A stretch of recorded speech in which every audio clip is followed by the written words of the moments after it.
Hello students, आज हम देखेंगे temperature dependence of rate of reaction.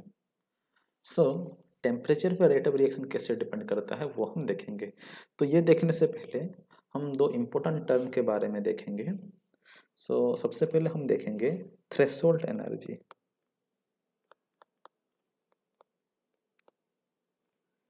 Threshold energy threshold energy वो एनर्जी है जितना एनर्जी रिएक्टेंट लोगों के पास मिनिमम होना चाहिए कोई भी केमिकल रिएक्शन करने के लिए। तो इसको अगर हम डिफाइन करेंगे तो हम ये लिख सकते हैं, इसको हम रिप्रेजेंट करते हैं ई टी एच बोल के। इसको अगर डिफाइन करेंगे तो हम लिख सकते हैं the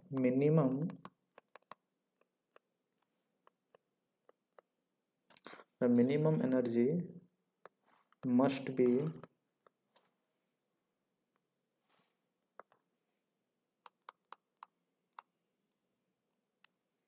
possessed by reacting molecules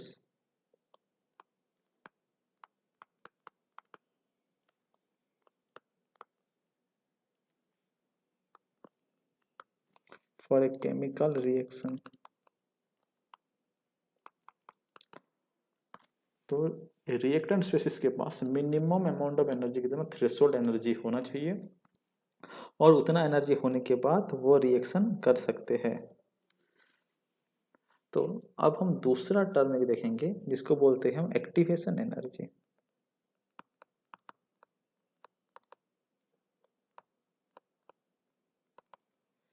तो एक्टिवेशन एनर्जी को हम रिप्रेजेंट करते हैं ई में।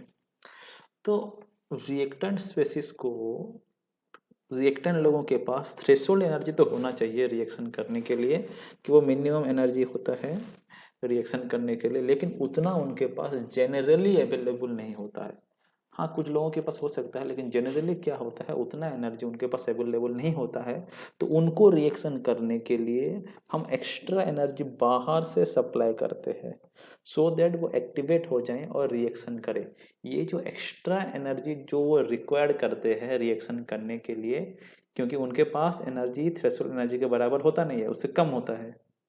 तो ये जो बाहर से जो वो एनर्जी रिक्वायर्ड करते हैं एक्टिवेट होने के लिए रिएक्शन करने के लिए, उसको हम बोलते हैं एक्टिवेशन एनर्जी। तो इसको अगर हम डिफाइन करेंगे हम लिख सकते हैं the minimum extra amount of energy required by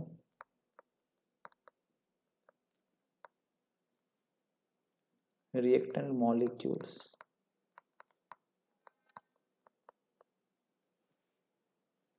for converting into products। ये है एक्टिवेशन एनर्जी। तो इसको हम ग्राफिकली रिप्रेजेंट करते हैं, आप इसको इजीली समझ जाओगे। ग्राफिकली अगर हम रिप्रेजेंट करेंगे हम, क्योंकि दो टाइप ऑफ रिएक्शन होता है, एक एंडोथर्मिक एक एक्सोथर्मिक। दोनों ही रिएक्शन के लिए हम रिप्रेजेंट करेंगे ताकि आपको क्लियरली पता चले ये थ्रेशोल्ड एनर्जी क्या होता है, एक्टिवेशन एनर्जी क्या होता है। तो चलिए देखते हैं। तो एंडोथर्मिक रिएक्शन के लिए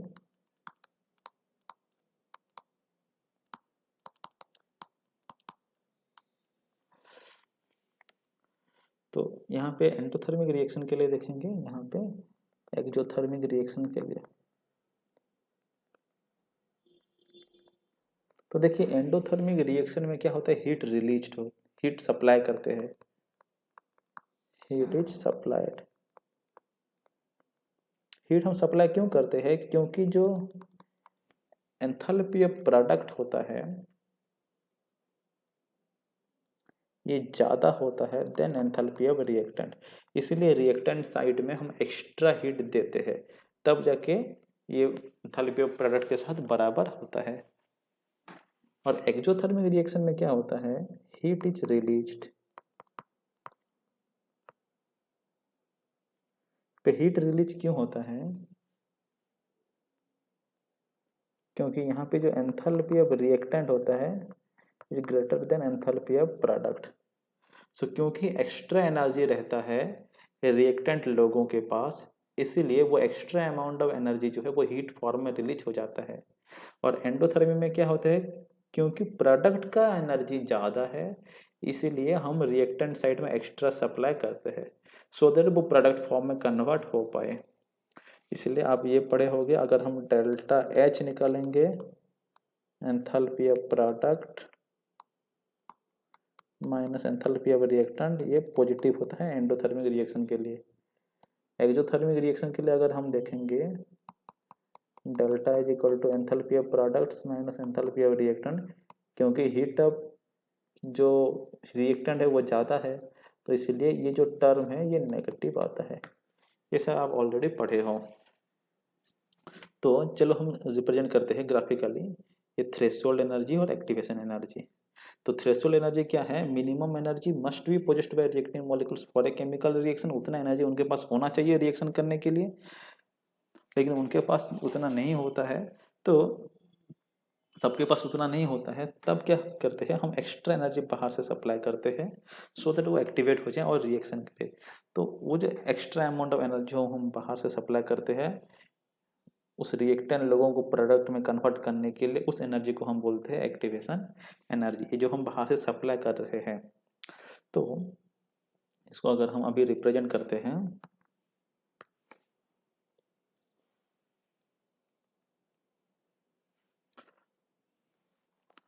तो देखिए यहाँ पे एनर्जी है,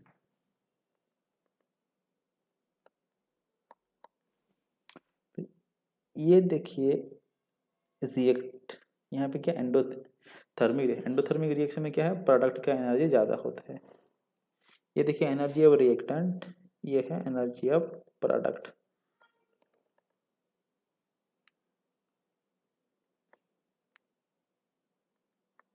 तो प्रोडक्ट का क्योंकि ज़्यादा होता है यहाँ पे ऑलरेडी, क्योंकि एंडोथर्मिक रिएक्शन है, तो रिएक्शन होने के लिए ये जो रिएक्शन होता है ये कुछ इस तरह से होता है। तो ये जो इतना एनर्जी चाहिए रिएक्शन होने के लिए, ये total amount of energy reaction होने के लिए जितना चाहिए इसको हम बोलते हैं थ्रेशोल्ड एनर्जी। इतना एनर्जी होना चाहिए, दिस इज द ETH। लेकिन रिएक्टेंट लोगों के पास है कितना, यहाँ पे रिप्रेजेंट किया गया है ER। तो कम कितना है, ETH माइनस ER, इतना कम है। ये जो जोन है जो मैं रिप्रेजेंट कर रहा हूँ आप देखिए, ये जो इतना एनर्जी क्या कम है, क्योंकि मिनिमम तो थ्रेशोल्ड एनर्जी उतना होना चाहिए लेकिन है तो ER। तो ये जो जितना एनर्जी हमें एक्स्ट्रा देना पड़ेगा, और कितना देना पड़ेगा देखिए यहाँ पे मैं मेंशन कर रहा हूँ, ये जो एनर्जी जो एक्स्ट्रा देना पड़ेगा, इतना एनर्जी देने से क्या होगा, जो एनर्जी ऑफ रिएक्टेंट है वो थ्रेशोल्ड एनर्जी के साथ बराबर हो जाएगा और ये रिएक्शन हो जाएगा। तो ये जो इतना जो एनर्जी जो हम बाहर से दे रहे हैं इसको बोलते हैं एक्टिवेशन एनर्जी। तो इसको बोला जाता है एक्टिवेशन एनर्जी। तो समझ में आ गया। तो एक्टिवेशन एनर्जी जो है हम बाहर से सप्लाई किए सो दैट रिएक्टेंट का जो एनर्जी है वो थ्रेशोल्ड एनर्जी के साथ बराबर हो जाए और केमिकल रिएक्शन हो जाए। तो क्योंकि एक्टिवेशन एनर्जी होना जरूरी है रिएक्शन करने के लिए। तो अगर हम यहाँ पे रिप्रेजेंट करें एक्सोथर्मिक रिएक्शन के लिए, एक्सोथर्मिक रिएक्शन में क्या होता है, एनर्जी ऑफ जो रिएक्टेंट होता है वो ज़्यादा होता है देन एनर्जी ऑफ प्रोडक्ट। उसको अगर हम रिप्रेजेंट करें ये एनर्जी ऑफ रिएक्टेंट, तो ये एनर्जी ऑफ प्रोडक्ट।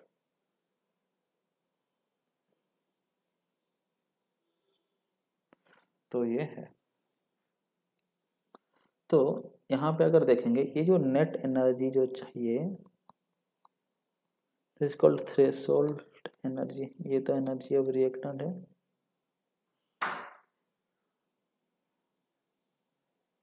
तो ये जो हम एनर्जी दे रहे हैं दिस इज कॉल्ड थ्रेशोल्ड। ये जो नेट एनर्जी ये थ्रेशोल्ड एनर्जी है, लेकिन अभी है कितना रिएक्टेंट लोगों के पास, कम है। कम कितना है उनके पास, ETH माइनस ER। ये जो हम extra amount of energy supply करेंगे इसको हम बोलते हैं activation energy, this is the activation energy. अभी आप सोच रहे ये कर्व ऐसा थोड़ा ऊपर जाके ऊपर गया, फिर क्यों ऐसा बेंड हो गया, राइट। तो क्या होता है, जो रिएक्टिंग स्पेसीज कोई भी अगर रिएक्शन करेंगे, तो एक एग्जांपल के साथ हम देखते हैं। जैसे कि H2 प्लस I2 ये सब अगर रिएक्शन किए तो ये क्या बनाएंगे, HI बनाएंगे, 2HI।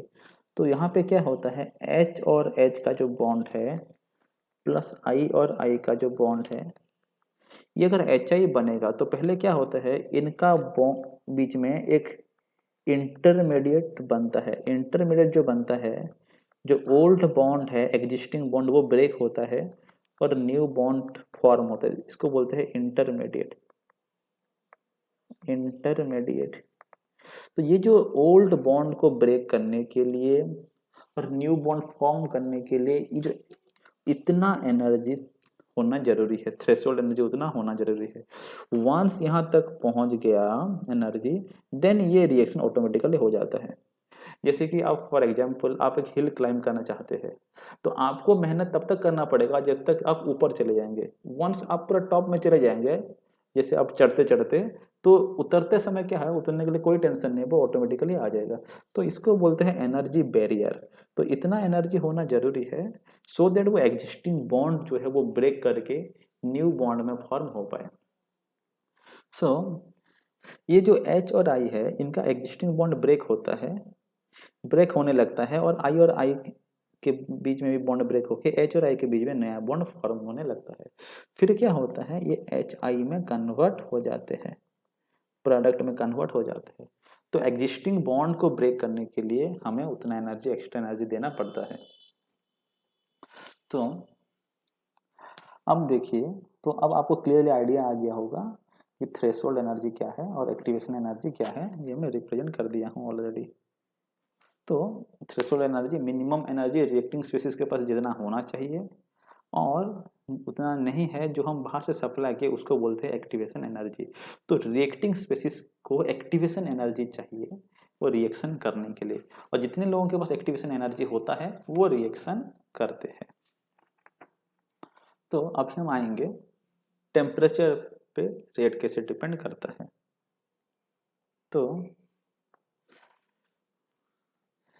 एक्सपेरिमेंटली ये देखा गया है कि ये एक इम्पोर्टेंट बात याद रखना कि कोई भी केमिकल रिएक्शन में अगर टेम्परेचर अगर 10 डिग्री सेंटीग्रेड इंक्रीज हो जाता है तो रेट कांस्टेंट क्या होता है, वो नियरली डबल हो जाता है। तो अगर हम लिखेंगे इसको, तो for a chemical reaction, for a chemical reaction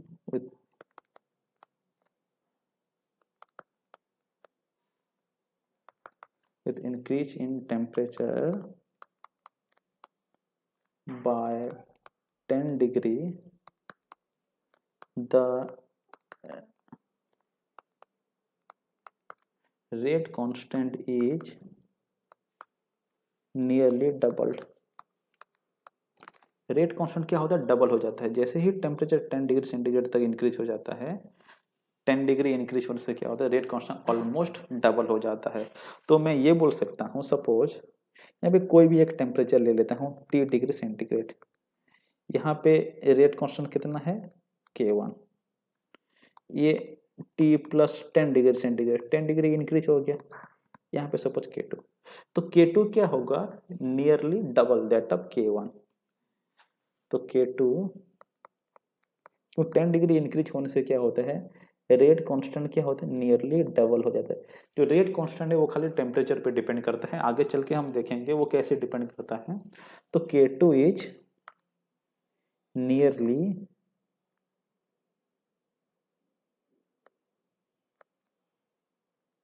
तो K2 का वैल्यू क्या होता है, नियरली डबल होता है K1 के साथ। अगर हम इसको हम डायरेक्ट लिख देंगे तो K2 क्या है, 2 टाइम्स ऑफ K1 है, नियरली डबल है, मतलब 2 हो सकता है, 2.1 भी हो सकता है, 2.5 भी हो सकता है, लेकिन 2 से ज़्यादा है।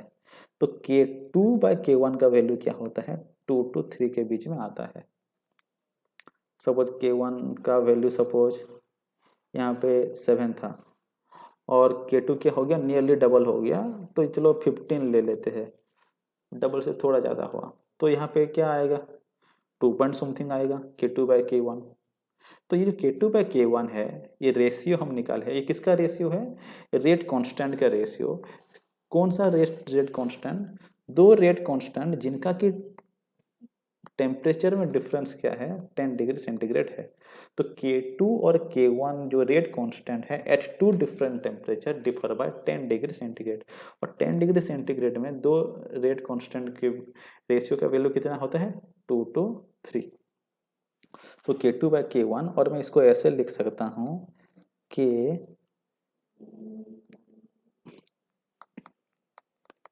T+10 degree by KT, the ratio of rate constant, ये क्या है, इसको मैं लिख सकता हूँ ratio of rate constant at two different temperature differ by 10 degree centigrade. और 10 डिग्री इंक्रीज हो जाने से क्या होता है, वैल्यू ऑलमोस्ट डबल हो जाता है, तो इसका वैल्यू क्या होता है, 2:3। और इसको बोलते हैं, ये जो ratio of rate constant at two different temperature differ by 10 degree centigrade, this is called temperature coefficient.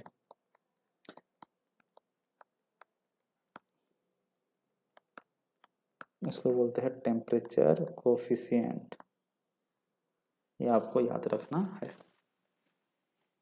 तो अभी हम ये जो देखे, क्या हुआ यहाँ पे 2 to 3 हो रहा है, लेकिन एग्जैक्टली हो कितना रहा है भाई, वो भी तो देखना है। तो अलग अलग रिएक्शन का देखिए, एक्टिवेशन एनर्जी अलग अलग होता है, तो अलग अलग रिएक्शन में रेट कांस्टेंट भी अलग अलग वे में इंक्रीज होता है। तो उसका हम एग्जैक्ट इक्वेशन पे जाएंगे। तो उससे पहले आप एक बात थोड़ा देख लीजिए, जो हम रेट को लिखते हैं, रेट इक्वल टू हम क्या लिखते हैं, K इंटू यहाँ पे कंसेंट्रेशन का पावर n लिखते हैं। सो क्योंकि रेट कांस्टेंट ही डबल हो जा रहा है 10 डिग्री इंक्रीज होने से, अगर रेट कांस्टेंट अगर डबल हो गया तो टोटल राइट साइड टर्म ही डबल हो जाएगा, तब क्या हो गया, हमारा रेट भी तो डबल हो गया। सपोज यहाँ पे rate equal K into concentration की पावर n है, सपोज रेट कांस्टेंट अभी डबल हो गया, तो ये क्या हो जाएगा, rate equal to 2K into concentration की पावर n। तो ओरिजिनल रेट का तो ये डबल ही हो गया ना भाई। तो हम ये लिख सकते हैं, रेट कांस्टेंट इंक्रीज होने से क्या होता है, रेट का भी वैल्यू इंक्रीज हो जाता है, तो रेट भी ऑलमोस्ट डबल हो जाता है। तो इसको हम ये लिख सकते हैं कि with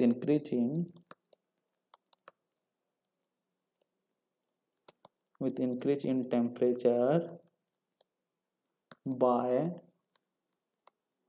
10 degree centigrade, rate of reaction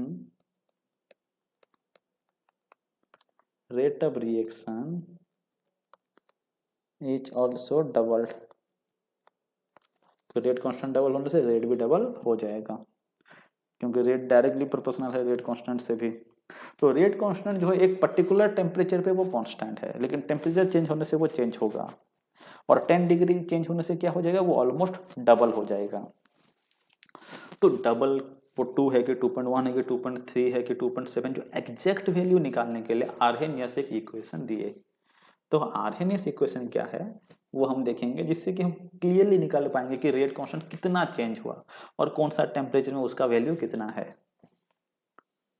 तो आर्हेनियस इक्वेशन देखेंगे, आर्हेनियस इक्वेशन। तो आर्हेनियस इक्वेशन जो है, आर्हेनियस इक्वेशन ये है कि K equal to A into e की पावर -EA/RT। यहाँ पे जो K है द रेट कांस्टेंट, जो A है कल frequency factor,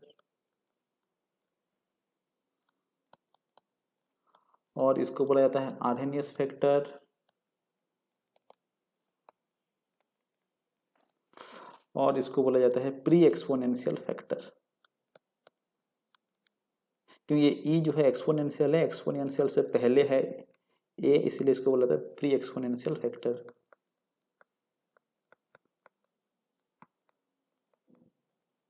pre exponential factor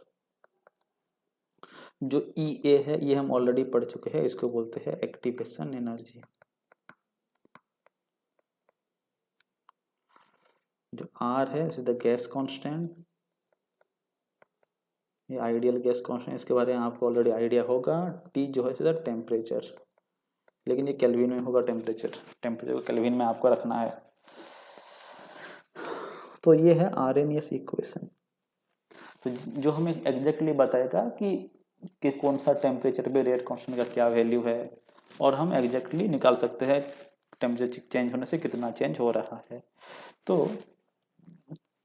temperature change होने से क्या होता है, रेट कांस्टेंट चेंज होता है, और 10 डिग्री इंक्रीज होने से क्या होता है, रेट कांस्टेंट नियरली डबल हो जाता है।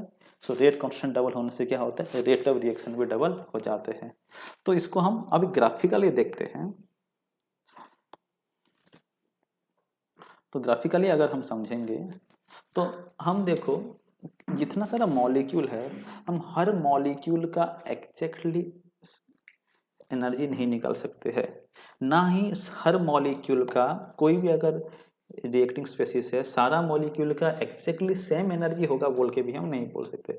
सबका एनर्जी भी सेम नहीं होता है, ना कि हम इंडिविजुअल मॉलिक्यूल को स्टडी कर सकते हैं। तो हम जो भी पढ़ेंगे एक बल्क में उनको स्टडी करेंगे। उसके लिए हम एक ग्राफ ड्रॉ करेंगे between fraction of molecules and kinetic energy. क्यों ड्रॉ करेंगे, क्योंकि सारा मॉलिक्यूल का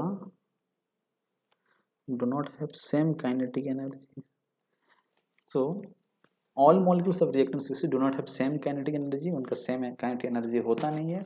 और एट द सेम टाइम हम एक एक मॉलिक्यूल का बिहेवियर को प्रेडिक्ट करना भी मुश्किल है। तो इसीलिए हम क्या करेंगे, फ्रैक्शन ऑफ मॉलिक्यूल और काइनेटिक एनर्जी के बीच में एक ग्राफ ड्रॉ करेंगे।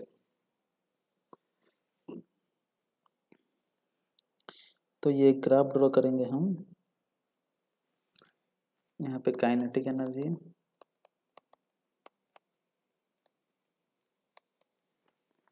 और यहाँ पे fraction of molecules.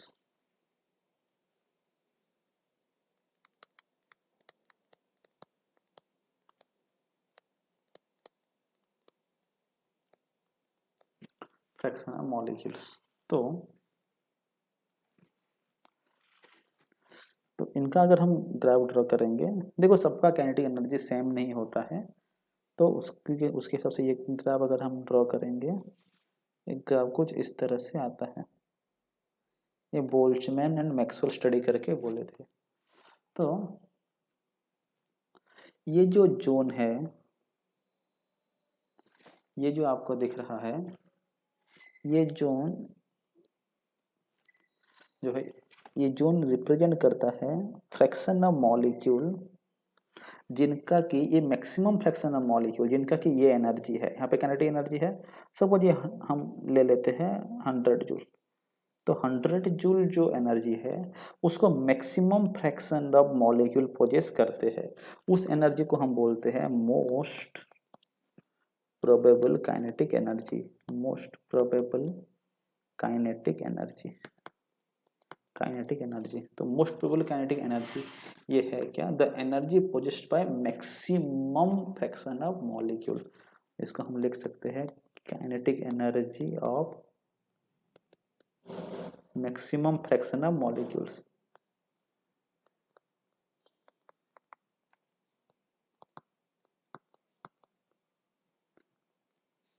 Suppose out of 100 molecule, ये आउट ऑफ 100 40 ये पोजेस किए, तो ये कितना फ्रैक्शन होगा, ये हो जाएगा 0.4।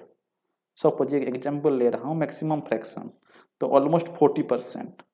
आउट ऑफ 100 अगर 40 मॉलिक्यूल के पास इतना एनर्जी अवेलेबल है तो उसको हम बोलते हैं, उसका वैल्यू क्या होगा 0.4, और ये फ्रैक्शन कितना 0.4। तो मैक्सिमम फ्रैक्शन के पास ये एनर्जी है। तो और हम यहाँ पे ये और एक वैल्यू ले लेते हैं। सपोज ये जस्ट आपको समझाने के लिए बोल रहा हूँ, ये सपोज और एक है जिसको कि हम 0.3 ले लेते हैं। तो 0.3 लोगों के पास ये कितना है, ये नियरली 45 जूल है। और यहाँ पे हम देखेंगे, यहाँ पे कुछ है, टोटल 0.7 हो गया, यहाँ पे ले लेते हैं। और एक कुछ लोगों के पास है, सपोज ये 180 जूल्स, लेट ये सपोज ले लीजिए आप 0.2, अभी कितना हो गया टोटल 0.9 और 0.1 फ्रैक्शन बचा है। तो और यहाँ पर जो जोन आया, ये जो मॉलिक्यूल है, यहाँ पे इतना मॉलिक्यूल के पास क्या है, एक्टिवेशन एनर्जी है, जो कि रिएक्शन करने के लिए कैपेबल है। तो इतना लोगों के पास क्या है, एक्टिवेशन एनर्जी अवेलेबल है। एनर्जी ऑफ एक्टिवेशन, खाली ये टोटल फ्रैक्शन से क्या है, ये कुछ ही पार्ट है, कुछ ही मॉलिक्यूल है, let it be 0.1 fraction of total आप ले लीजिए। तो ये जो 0.1 फ्रैक्शन मतलब कितना परसेंट होगा, 0.1 इंटू अगर 100 करेंगे तो 10% मॉलिक्यूल होगा। तो ये 10% मॉलिक्यूल के पास क्या है, एनर्जी ऑफ एक्टिवेशन है, जो कि रिएक्शन करने के लिए कैपेबल है। सपोज ये कर्व हम क्या करते हैं, T डिग्री सेंटीग्रेड पे हम ड्रॉ किए हैं, ये हम T डिग्री सेंटीग्रेड पे, तो T डिग्री सेंटीग्रेड पे क्या है, इतना फ्रैक्शन ऑफ मॉलिक्यूल जो रिप्रेजेंट किया गया है, ये कैपेबल है रिएक्शन करने के लिए। तो अभी अगर हम देखेंगे, अगर हम टेम्परेचर इंक्रीज करेंगे, तो ये जो एरिया है, ये एरिया हमारा, हम ये लिख सकते हैं, ये एरिया को मैं ये लिख सकता हूँ, द एरिया सोच fraction of molecules reacting at T, क्योंकि जिनके पास एक्टिवेशन एनर्जी होता है वही रिएक्शन कर पाते हैं। So this is the area, this area shows fraction of molecules reacting at T, जब हम T डिग्री सेंटीग्रेड पे जो ये कर्व हम ड्रॉ करें किए हैं। सो अभी अगर हम 10 डिग्री इंक्रीज करेंगे, 10 डिग्री इंक्रीज करने से क्या होगा, सारा मॉलिक्यूल का एनर्जी बढ़ेगा। तो सारा मॉलिक्यूल का जो एनर्जी बढ़ेगा, 10 डिग्री में इंक्रीज किया, तो जो ये लोअर एनर्जी जोन में है उनका तो एनर्जी बढ़ गया, तो वो किधर शिफ्ट हो जाएंगे, राइट साइड शिफ्ट हो जाएंगे। तो राइट साइड जो एनर्जी बढ़ता जा रहा है, तो जैसे मैं 10 डिग्री इंक्रीज किया, तो ये कर्व कुछ इस तरह से हो गया, कुछ इस तरह से आ गया, क्योंकि ये जो लोअर जोन में, जो लोअर एनर्जी जोन में जो भी मॉलिक्यूल थे, क्योंकि हम हीट सप्लाई किए तो उनका एनर्जी बढ़ गया, तो वो लेफ्ट साइड से क्या हो गया, राइट साइड शिफ्ट हो गया, क्योंकि उनका एनर्जी बढ़ गया है, तो वो लोअर एनर्जी जोन से हायर एनर्जी जोन में चला गया है। तो यहाँ पर जो जितने लोगों के पास एनर्जी ऑफ एक्टिवेशन था, क्योंकि हम हीट सप्लाई किए, तो कुछ एक्स्ट्रा मॉलिक्यूल को भी एनर्जी ऑफ एक्टिवेशन मिल गया। सो ये जो जोन है, ये जोन है, दिस इज द जोन जिनके पास की इधर एनर्जी ऑफ एक्टिवेशन एनर्जी है, इधर इनके पास एक्टिवेशन एनर्जी है या तो उससे ज़्यादा है, एक्टिवेशन एनर्जी हो या उससे ज़्यादा एनर्जी हो, वो रिएक्शन करने के लिए कैपेबल है, क्योंकि रिएक्शन करने के लिए तो एक्टिवेशन एनर्जी चाहिए, उससे ज़्यादा होगा तभी रिएक्शन हो जाएगा, कम होने से ना नहीं हो पाएगा, लेकिन ज़्यादा होने से क्या टेंशन है।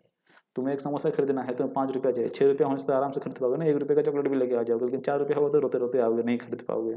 सो लाइक दैट, क्योंकि ये जो जोन है, हम हीट सप्लाई किए तो क्या हो गया, कुछ एक्स्ट्रा मॉलिक्यूल को भी एक्टिवेशन एनर्जी मिल गया। तो ये जो जोन है, सो ये जो ब्लू वाला जोन है, हम 10 डिग्री रेज करने से क्या हुआ, ये कुछ एक्स्ट्रा मॉलिक्यूल यहाँ पे ऐड हुए, जिनको कि एडिशनल, जो ये जो एडिशनल मॉलिक्यूल है उनको की एक्टिवेशन एनर्जी मिल गया टेम्परेचर इंक्रीज करने से। तो ये जो है एरिया, इसको मैं लिख सकता हूँ, this area shows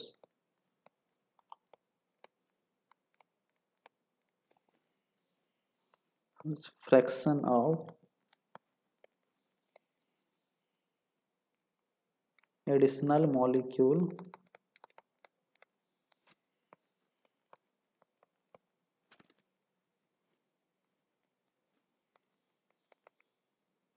which react at T+10। ये कर्व है हम T+10 डिग्री सेंटीग्रेड में ड्रॉ किए हैं।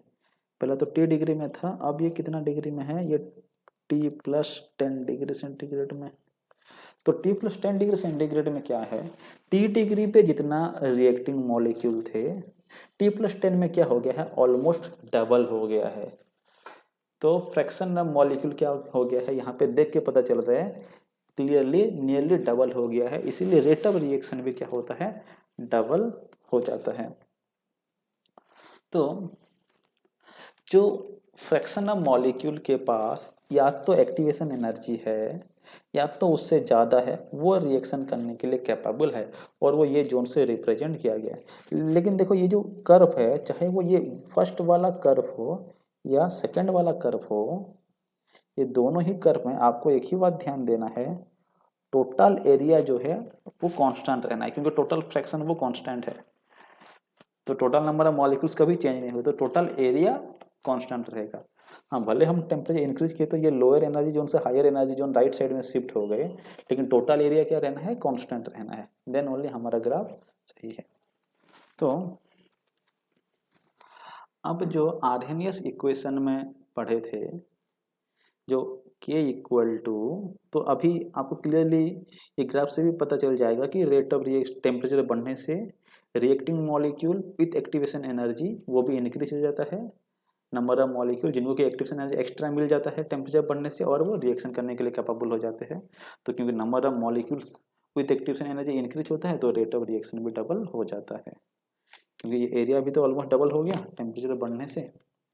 तो ये जो जितने लोगों के पास एनर्जी एक्टिवेशन एनर्जी या उससे ज़्यादा एनर्जी है, वो रिप्रेजेंट होता है बाय द फैक्टर जो हम पढ़े हैं आरएनएस इक्वेशन में, k equal a into e की power minus E A by R T. ये जो हम पढ़े, इसमें जो फैक्टर है e की power minus E A by R T, ये फैक्टर जो है, ये फैक्टर रिप्रेजेंट करता है फ्रैक्शन ऑफ मॉलिक्यूल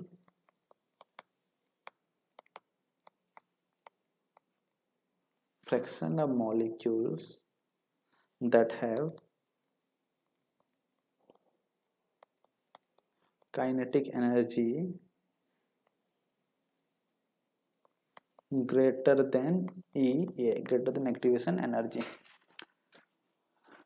क्योंकि एक्टिवेशन एनर्जी से ज़्यादा उनके पास होने से ही वो रिएक्शन करेंगे। तो ये जो है या तो एक्टिवेशन एनर्जी या एक्टिवेशन एनर्जी से ज़्यादा, लेकिन ये जो फैक्टर है ये किसको रिप्रेजेंट करता है, जितने लोगों के पास एक्टिवेशन एनर्जी से ज़्यादा एनर्जी है। तो अब तो ये फैक्टर का इंपॉर्टेंस आपको अभी पता चल गया।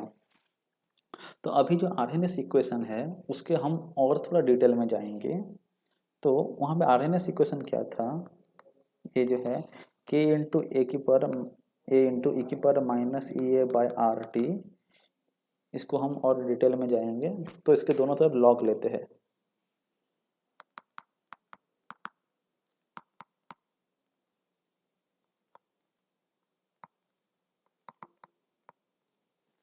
टेकिंग लगा देते हैं ऑन बोथ साइड।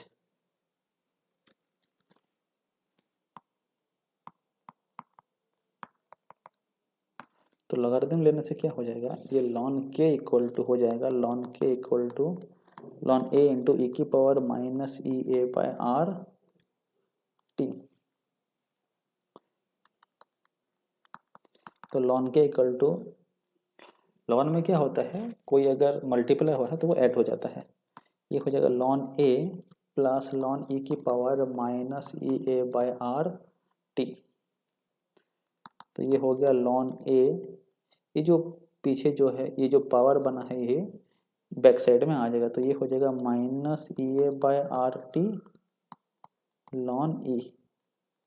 आपको ये वैल्यू याद रखना होगा, लॉन ई का वैल्यू 1 होता है, या पहले पढ़े हो गए लॉगरिथम में।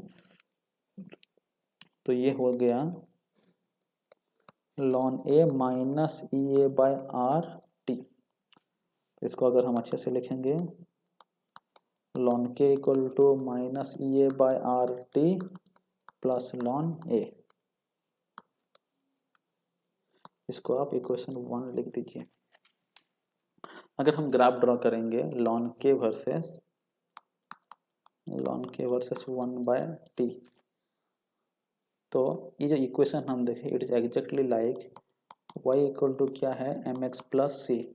यहाँ पे y एक्सिस में हम लेंगे ln k को लेंगे, x एक्सिस में लेंगे 1/t, तो m जो है स्लोप हमारा हो जाएगा -a/rt, और जो y इंटरसेप्ट है वो हो जाएगा ln a। तो ग्राफ अगर हम ड्रॉ करेंगे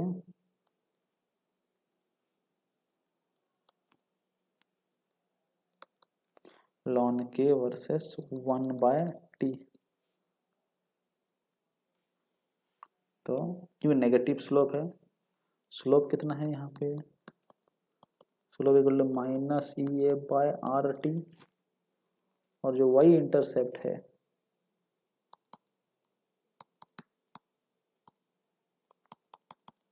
इक्वल टू ln a, क्योंकि स्लोप नेगेटिव है इसलिए डाउनवर्ड होगा, और एक ग्राफ कुछ इस तरह से बनेगा। तो यहाँ पे स्लोप कितना है -EA/RT, ये तो एक्टिवेशन एनर्जी होता है, पहले पढ़े हो, ये है ln a, ये है ग्राफ। तो ये तो कोई एक पर्टिकुलर टेम्परेचर पे आरएनएस इक्वेशन रिप्रेजेंट करता है, रेट कांस्टेंट का क्या क्या वैल्यू होगा। तो ए का वैल्यू आपको दिया गया होगा ऑलरेडी, तो ए का वैल्यू, ए का वैल्यू सबको दिया गया होगा। तो अगर दो अलग अलग टेम्परेचर में, एनी टेम्परेचर, वो 10 डिग्री ना हो, सपोज 15 डिग्री पे दिया और आपको 27 डिग्री पे निकालो बोला, तो टू डिफरेंट टेम्परेचर पे आरएनएस इक्वेशन को कैसे लिखा जाता है वो हम देखेंगे अभी।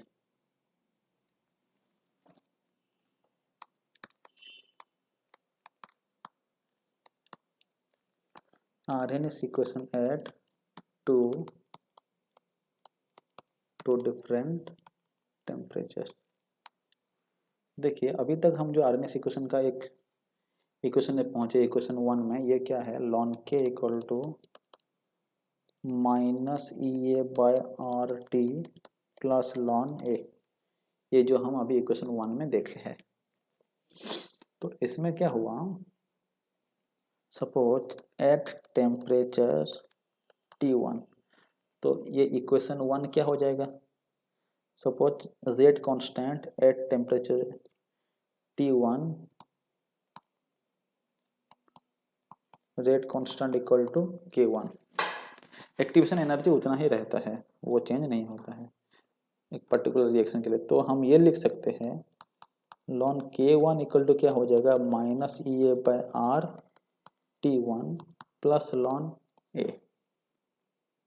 सो दूसरा temperature at temperature T2, rate constant change हो जाता है, टेम्परेचर पर डिपेंड करता है, जिसका वैल्यू आरएनएस इक्वेशन देता है।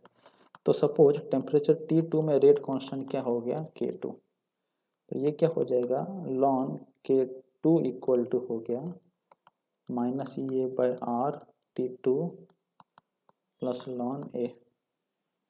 अभी आप ये इक्वेशन को इक्वेशन 1 मेंशन करिए, इसको इक्वेशन 2 मेंशन कीजिए। अभी हम क्या करेंगे, इक्वेशन 2 माइनस इक्वेशन 1, तो यहाँ पे क्या हो जाएगा ln K2 minus ln K1, left side वाले लेफ्ट साइड में माइनस हो जाएंगे, राइट साइड वाले राइट साइड में, तो यहाँ पे हो जाएगा राइट साइड में -EA/RT2, क्योंकि K2 वाला का ये है, प्लस ln A, माइनस क्या हो जाएगा, ये वाले आएंगे -EA/RT1 प्लस ln A। आगे अगर हम सॉल्व करेंगे तो ये हो जाएगा -EA/RT2 प्लस ln A, ये माइनस माइनस प्लस होके ये हो जाएगा plus EA/RT1 minus ln A, तो ln A कैंसिल हो गया। देखो ये लॉगरिथम में क्या होता है, अगर माइनस होने से वो डिवाइड हो जाते हैं, ये हो जाएगा ln K2/K1। तो यहाँ पे अगर हम EA/R अगर कॉमन लेंगे, यहाँ पे आएगा 1/T1 पॉजिटिव है और यहाँ पे नेगेटिव है -1/T2।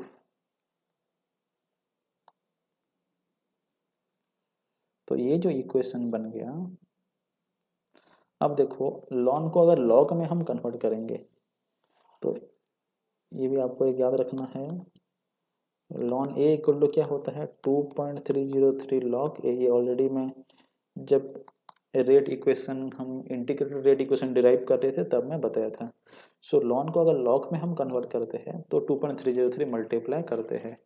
लॉन और लॉग्स बराबर नहीं होते हैं क्योंकि जो लॉन होता है लॉन में बेस ई रहता है लेकिन लॉग में बेस 10 रहता है। तो दोनों को इक्वल टू करने के लिए हम क्या करते हैं 2.303 हम मल्टीप्लाई करते हैं। तो इसको अगर हम अभी लिखेंगे 2.303 log K2 by K1 equal to क्या हो गया E A by R to 1/T1 minus 1/T2।